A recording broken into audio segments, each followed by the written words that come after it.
doya.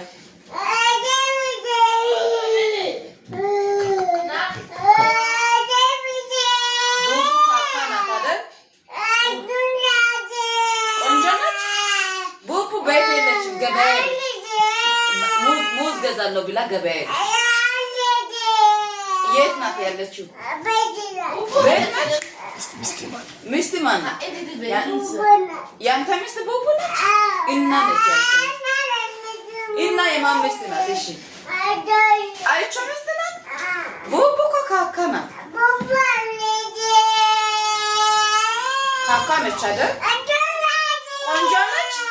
ቆንጆ ናት። እሺ በቃ ቆንጆ ናት።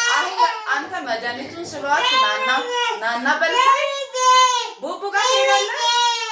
የት ትሄዳለህ? ዱዱ የት ትሄዳለህ? የት ትሄዳለህ? ማነው? ቡቡ ነች። ቡቡ እኮ ገበያ ነው የሄደችው። ማነው?